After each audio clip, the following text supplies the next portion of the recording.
देवी भागवत। देवी भागवत सुनने वाले सभी भक्तजनों को पूर्ण चंद्र पांडे का सादर प्रणाम। भक्तजनों, यह संसार परिवर्तनशील है। युग बदला, देवता बदले, दानव बदले, लेकिन युद्ध होते रहे और आगे भी होते रहेंगे। प्राचीन समय की बात है, देवता दानवों के भय से अत्यंत दुखी थे। उन्होंने हिमालय पर्वत पर जाकर देवी की स्तुति की। तब भगवती पार्वती के शरीर से जगदंबिका साकार रूप में प्रकट हुई। संपूर्ण जगत उन्हें कौशिकी के नाम से पुकारने लगा। भगवती कौशिकी के निकलने पर पार्वती का रूप काला पड़ गया और वे देवी तब से कालिका नाम से प्रसिद्ध हो गई। काले वर्ण से वो बहुत भयंकर लग रही थी, इसलिए वह कालरात्रि के नाम से प्रसिद्ध हुई। इसके बाद जगदंबिका हंस करके देवताओं से कहने लगी, हे देवताओं, अब तुम निर्भय हो जाओ। मैं शुंभ निशुंभ आदि सभी दानवों का वध कर दूंगी। भगवती कौशिकी सिंह पर सवार होकर काली को अपने साथ लेकर के शत्रुओं के नाश के लिए शत्रुओं के नगर की ओर, जहां वो दानव रहते थे, चल पड़ी। वह मंद मंद मुस्कान के साथ हंसते हुए जगत को मोहित करने वाला संगीत उन्होंने आरंभ कर दिया। शंभु के दो सेवक थे, चंड और मुंड, घूम रहे थे इधर उधर। उन्होंने देखा भगवती जगदंबिका मुस्का रही है, हंस रही है, मंद मंद स्वर में गा रही है। दिव्य रूप धारिणी देवी को देखकर वो आश्चर्य में पड़ गए। दौड़कर शंभु के पास पहुंचे, झुक करके प्रणाम किया और मधुर वाणी में बोले, हे राजन, कामदेव को मोहित करने वाली अति सुंदर एक सुंदर स्त्री हिमालय से निकली है, सिंह पर सवार है। ऐसी सुंदर स्त्री हमने न पहले देखी थी, न तो ऐसी सुंदर देवलोक में है न गंधर्व लोक में, कहीं भी मिलना असंभव है। वह ऐसा गाना गाती है जिसको सुन करके सब मंत्रमुग्ध हो जाते हैं, मोहित हो जाते हैं। वास्तव में वो कामिनी आपके योग्य है। उसका पता लगा करके आप अपने घर ले आइए और उसे अपनी भारिया बनाने की कृपा कीजिए। देवताओं के संपूर्ण रत्नों पर आपका अधिकार हो चुका है। अब इस सुंदर स्त्री को भी अपना लीजिए।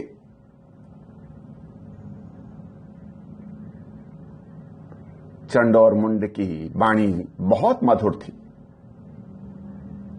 शुंभ का मुख प्रसन्नता से खिल उठा। उसने अपने पास बैठे हुए सुग्रीव से कहा, सुग्रीव, तुम बड़े बुद्धिमान हो, दूत बन करके जाओ और इस कार्य को संपन्न करो। वहां जाकर के उस स्त्री से बातचीत करो, ऐसे करो जिससे वो प्रभावित होकर के यहां आ जाए। जब तुम उससे बात करोगे, तुम्हारे वाक्य में बड़ी मधुरता होनी चाहिए, नम्रता होनी चाहिए। मधुर वाणी सुन करके कोई भी स्त्री भस्म हो जाती है, फिर वो कामनी तो हमारे बस में हो ही जाएगी। शंभु की आज्ञा पाकर के तू चल पड़ा, देवी के पास पहुंचा, देवी को देखा। वह सुंदर मुख वाली देवी सिंह पर सवार थी। प्रणाम करके उस दूत ने मधुर वाणी से देवी को कहा, शुंभ और निशुंभ बड़े शूरवीर हैं, तीनों लोकों पर उनका पूर्ण अधिकार है, वे सबको जीत कर शोभा पा रहे हैं। तुम्हारे रूप की प्रशंसा सुनकर उनका मन तुम पर आसक्त हो गया है। वे त्रिलोकी के राजा हैं। देवताओं के पास जितने रत्न थे, कल्प वृक्ष, कामधेनु गौ, देवलोक की अप्सराएं, इंद्र का शासन, यह सब उन्होंने छीन लिए हैं। आप चलिए, देखिए उनके शासन को।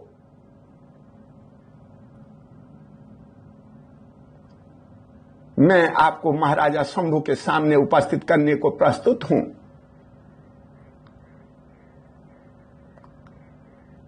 आप एक बार चलिए तो सही, देखकर सब प्रसन्न हो जाएंगी।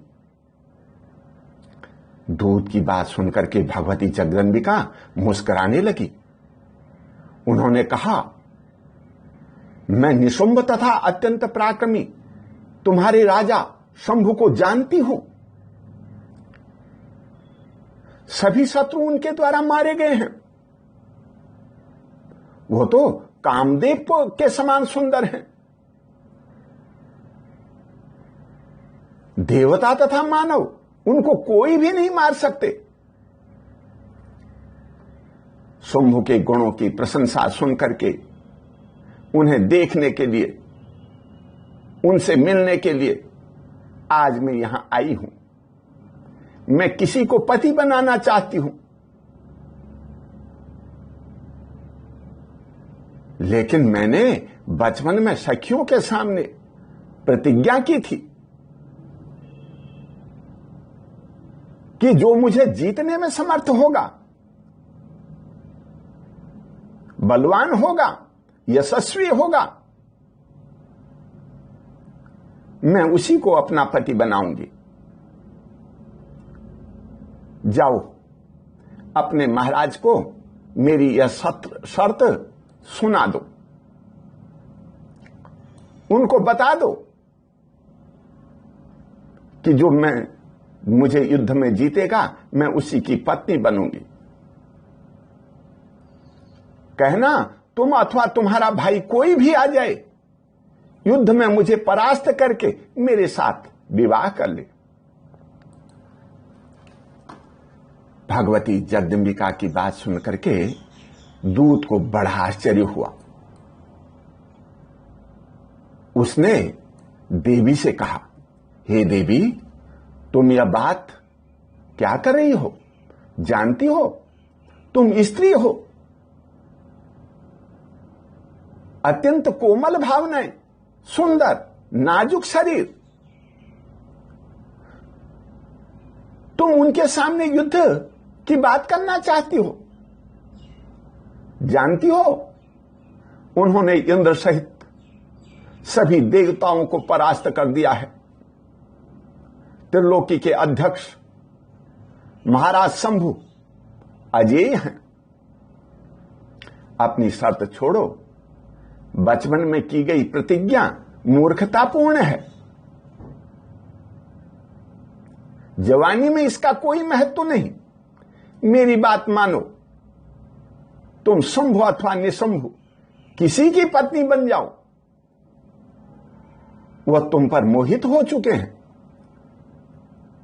तुम मेरी बात नहीं मानोगी तो वह कुपित होकर के किसी दूसरे महाबली को भेज देंगे। दानव बड़े दुष्ट हैं, खराब हैं। वो मेरी तरह समझाते नहीं, प्रेम से बातें नहीं करते। वो तुम्हें हठपूर्वक खींच कर ले जाएंगे। दूत की बात सुनकर के देवी ने कहा, तुम दूत हो और अपनी मर्यादा में रहो, दूतों वाली बात करो। मैं जो कह रही हूं ध्यान से सुनो। जाकर अपने राजा से कहो, बिना युद्ध के मेरा कोई स्वामी नहीं बन सकता, चाहे कोई कितना ही सुयोग्य और सुंदर क्यों ना हो। हिम्मत है तो मुझे जीतकर पाणी ग्रहण कर लो। युद्ध की हिम्मत नहीं है तो पृथ्वी और स्वर्ग इन सभी स्थानों को छोड़ करके भाग जाओ।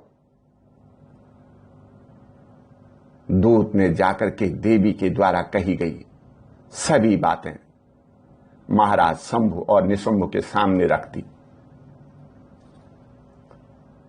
शंभु और निशंभु भी बड़े आश्चर्य में पड़ गए।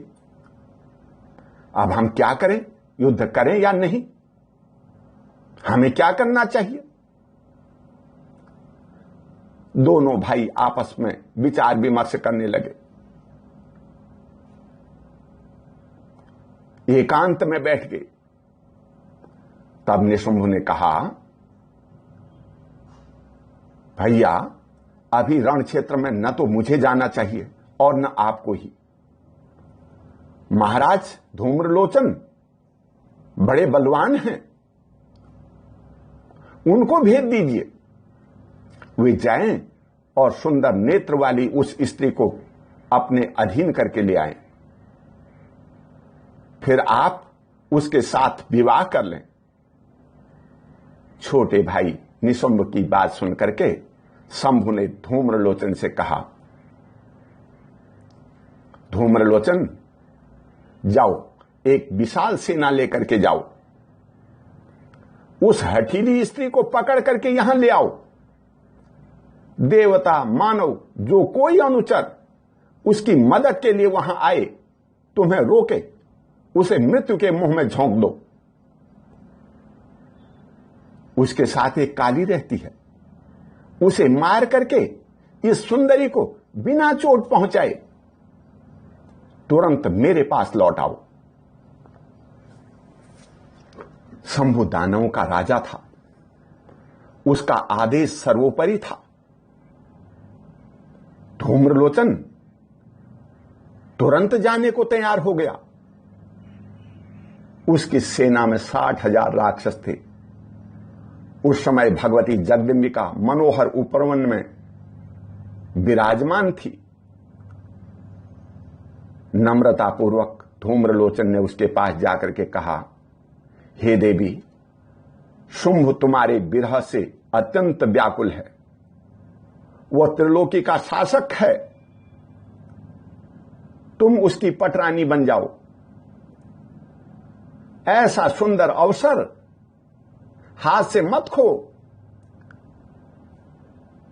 उनकी बड़ी बड़ी भुजाएं हैं, काम संबंधी बल का रहस्य उन्हें भली भांति मालूम है, वे अवश्य विजय पाएंगे। तुम चित्र विचित्र हाव भाव जो भी करोगी वे भी वैसे ही और उससे ऊपर हाव भाव करने में सहमत हो जाएंगे। तुम उनके मुकाबले कहीं नहीं टिक सकती। जब वो तुम्हारा वरण कर लेंगे, उनके सहयोग से तुम सारे ब्रह्मांड में आदर की पात्र बन जाओगी। धूम्रलोचन की बात सुनकर कालिका ने कहा, हे मूर्ख, क्यों अनाप शनाप बक रहे हो? धनुष धारण करने वाले वीरों को यह धर्म नहीं है। तुम धनुष हाथ में लेकर के बाण चलाओ, मैं तुम्हें अभी यमलोक पहुंचाती हूं। भगवती कालिका की बात सुनकर के धूम्रलोचन ने देवी पर बाणों की वर्षा आरंभ कर दी। काली और धूम्रलोचन में अत्यंत भयंकर युद्ध होने लगा। बाण, तलवार, गदा, मूसल आदि अनेक अस्त्र शस्त्र चलने लगे। देवी के बाणों से धूम्रलोचन के अनुचर मारे गए। धूम्रलोचन के धनुष की धज्जियां उड़ गई, टुकड़े टुकड़े हो गए। रथ को खींचने वाले गधे मारे गए, रथ टूट गया। धूम्रलोचन के क्रोध की सीमा न रही। उसने आगे बढ़कर देवी पर परिध फेंका। इतने में भगवती जगदंबिका ने ऐसी हुंकार छोड़ी जिसके प्रभाव से धूम्रलोचन जल करके राख हो गया। यह देख करके सभी सैनिक तुरंत भाग खड़े हुए। देवताओं के मन में अपार हर्ष छा गया।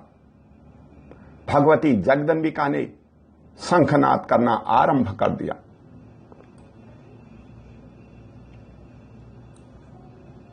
यह ध्वनि विपक्षों के लिए अत्यंत भयप्रद थी। उस समय शंभु अपने भवन पर विराजमान था। शंख ध्वनि सुनकर के कांपने लगा। इतने में ही हाथ पांव टूटे हुए, चीखते चिल्लाते हुए सैनिक उसके पास पहुंचे। हाय हाय, हम मारे गए, चिल्लाने लगे। उनकी स्थिति देख करके शंभु और निशुंभ ने पूछा, धूम्रलोचन कहां गया? तुम लोग ऐसे छिन्न भिन्न होकर के क्यों आ रहे हो? सुंदर मुख वाली स्त्री को क्यों नहीं पकड़ करके लाए? अरे मूर्खों, सारी सेना कहां गई? यह शंख ध्वनि कौन कर रहा है?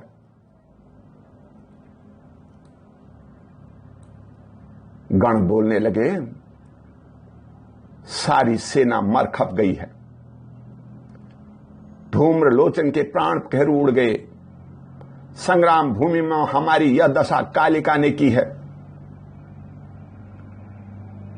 यह आकाशव्यापी शंख ध्वनि अंबिका कर रही है। यह बात सुनकर के शंभु के छोटे भाई निशुंभ को एक उपाय सूझा। वह शंभु को एकांत स्थान पर ले चला। दोनों विचार करने लगे। निशुंभ ने कहा, इस समय न तो भागना ठीक है, न इस दुर्ग में छिपे रहना। इस स्त्री के साथ युद्ध किया जाए, इसी में अपना परम श्रेय है। मैं अभी सेना सहित जाऊंगा और उस अबला को मार करके लौट आऊंगा। हां, यदि बलवान प्रारब्ध के कारण मैं मर गया, वापस न आ सका, तो भैया आपने कभी हार नहीं माननी है। जब तक विजय नहीं प्राप्त करते, आपने लड़ना है। छोटे भाई निशुंभ की बात सुनकर के शंभु ने उससे कहा, तुम अभी ठहरो। चंड और मुंड बड़े पराक्रमी वीर हैं। ये दोनों योद्धा पहले जाएं, क्योंकि बकरे को पकड़ने के लिए हाथी को छोड़ना शोभा नहीं देता। चंड और मुंड में अपार सामर्थ्य है। उस स्त्री को पकड़कर वह मेरे पास ला सकते हैं। अपने अभिमान में चूर यदि उसने लड़ने की इच्छा की तो वे भली भांति उसे मार सकते हैं। यही सोच करके शंभु ने चंडमुंड को बुलाया और कहा, तुम दोनों अपनी संपूर्ण सेना के साथ जाओ। काली का रूप धारण करने वाली वह देवी बड़ी निर्लज्ज है। उसे मार डालना तुम्हारा मुख्य उद्देश्य है। तुम बड़े भाग्यशाली हो। काली को मार डालने के पश्चात उस मत वाली अंबिका को पकड़कर यहां ले आओ। पकड़ी जाने पर भी वह नहीं आती तो उसे भी तीखे बाणों से मार डालना। शंभु की आज्ञा पाकर के चंड और मुंड युद्ध भूमि की ओर चल पड़े। आगे जाकर जब उन्होंने कालिका के भयंकर रूप को देखा तो वह कांपने लगे, डर गए। आगे बढ़ने की हिम्मत न हुई, ठिठक कर वहीं खड़े रह गए। जिस पर मां भगवती की कृपा होती है, कोई भी काल उसके सामने आने की हिम्मत नहीं कर सकता।